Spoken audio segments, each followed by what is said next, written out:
حمزاد episode number 12۔ میں کافی دیر تک کمرے میں بے چینی سے ٹہلتے ٹہلتے تھک گیا۔ میرے اعصاب ٹوٹنے لگے۔ آخر میں تھک کر بستر پر ڈھیر ہو گیا۔ نہ جانے کب تک میں اندر ہی اندر سلگتا رہا اپنی مجبوری اور بے بسی پر۔ نہ جانے کب تک میں بلکتا رہا اور نہ جانے کب میری آنکھ لگ گئی۔ کسی نے میرا بازو پکڑ کر ہلایا تو میں نے آنکھیں کھول دیں۔ میری نظر حمزاد پر پڑی اور میں نے اس کی طرف سے منہ پھیر کر انتہائی غصے اور نفرت سے کہا، میں نے تمہیں نہیں بلایا، پھر تم کیوں آئے ہو؟ چلے جاؤ یہاں سے اور مجھے میرے حال پر چھوڑ دو۔ میں آپ کے حکم پر ایسا بھی کر سکتا ہوں، مگر میں ایسا نہیں کروں گا۔ مجھے جبار کے بارے میں آپ کے حکم مطلوب ہے، حمزاد نے کہا۔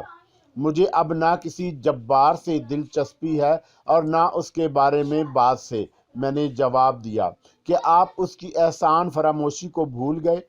نہیں، مجھے سب کچھ یاد ہے، اس کی احسان فراموشی بھی اور تمہاری حکم عدولی بھی۔ میرے لہجے کی چبھن کو حمزاد نے بھی محسوس کر لیا تھا، لیکن میں نے اس کی پرواہ کیے بغیر کہتا گیا، اب تمہارے پاس کوئی ایسا نشتر باقی ہے جو تم نے میری روح میں نہ چبویا ہو؟ بولو، جواب دو۔ سر جھکائے وہ کھڑا رہا۔ اب بھی میری بےعزتی میں کوئی کسر باقی رہ گئی ہے جسے تم پورا کرنے آئے ہو؟ میں سخت نادم ہوں، مگر مصلحت وقت کا تقاضا وہی تھا جو میں نے کیا، حمزاد نے جواب دیا۔ تم میری بے عزتی میں مصلحت تھی۔ میرا پارا چڑھنے لگا۔ آپ ایک مرتبہ میری پوری بات سن لیں، پھر اس کے بعد آپ کو اختیار ہوگا جو چاہے فیصلہ کریں۔ میں حمزاد کی بات سن کر خاموش رہا۔ میں نے اس کی بات سننے کی خواہش ظاہر نہیں کی تھی، لیکن یہ جاننے کے لیے بھی ضرور بے تاب تھا کہ وہ کیا مصلحت تھی جس نے حمزاد کو میرا حکم ماننے سے روکا۔ حمزاد نے میرے چہرے سے اندازہ لگا لیا کہ میں اس کی بات سننے کا منتظر ہوں۔ اس کے بعد وہ مجھے حالات سے آگاہ کرنے لگا۔ آپ کو غالباً یاد ہوگا کہ جس رات ہم نے مے پارہ پر حملہ کیا، اس پر قابو پا لیا، تو وہاں سے لوٹتے وقت جبار اور مے پارہ کی نظریں ایک دوسرے سے ملی ہوئی تھیں اور جبار مبہوت سا کھڑا ہوا تھا۔ پھر جب میں نے اس کا شانہ ہلایا تو وہ جیسے کسی خواب سے چونک اٹھا اور وہ کمرے سے نکلتے نکلتے بھی پیچھے مڑ مڑ کر دیکھتا جا رہا تھا۔ وہ سب کچھ بے معنی نہیں تھا۔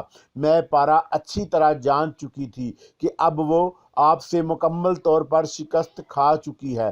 اس نے بازی ہارتے ہارتے پھر ایک چال چل دی۔ اسے اگر کوئی ضد تھی تو صرف یہ کہ وہ آپ کے سامنے نہ جھکے۔ اسے علم تھا کہ اس پر دو حمزادوں کی مدد سے قابو پایا گیا ہے۔ اس کی قوتوں کو تو خیر اب مسلوب ہونے سے نہیں بچایا جا سکتا تھا، مگر یہ ضرور ممکن تھا کہ وہ جبار کو اپنے دم حسن میں گرفتار کر کے آپ سے سرکشی پر آمادہ کر دے۔ جبار اس کے حسن سے اس قدر متاثر ہوا کہ وہ آپ سے ٹکرانے تک آمادہ ہو گیا، اور یہی مے پارہ کا مقصد تھا۔ میں نہیں کہہ سکتا کہ اگر میں اس وقت آپ کا حکم مان لیتا اور جبار کو کوئی نقصان پہنچانے کی کوشش کرتا تو کیا صورتحال پیش آتی، لیکن اس بات سے ضرور آگاہ تھا کہ ایسی صورت میں جبار اپنے حمزاد کی مدد ضرور حاصل کرتا، اور پھر کیا ہوتا یہ کچھ نہیں کہا جا سکتا۔ ہاں، یہ ممکن تھا کہ مے پارہ اپنے مقصد میں کامیاب ہو جاتی۔ ہو سکتا تھا کہ میں اور جبار کا حمزاد دونوں آپس میں ٹکرا کر ختم ہو جاتے، اور نہ صرف جبار اپنے حمزاد سے محروم ہو جاتا، بلکہ آپ بھی میری غیر موجودگی میں بے دست و پا ہو کر رہ جاتے، اور یہ نتائج بڑے بھیانک ہوتے۔ میں آپ کو بھی بتا دوں کہ اگر دو حمزاد ایک جگہ موجود ہوں تو ایک دوسرے کی گفتگو سننے کے اہل ہو سکتے ہیں۔ جبار کے ہمراہ حمزاد کی موجودگی میں آپ کو ان تمام تفصیلات سے آگاہ نہیں کر سکتا تھا، اور ایسی صورت میں تو ہرگز نہیں جبکہ جبار سرکشی پر آمادہ تھا۔ میں نے بہت کم عرصے میں تمام حالات پر غور کیا اور فیصلہ کر لیا کہ اس وقت جبار سے ٹکرانا کسی بھی صورت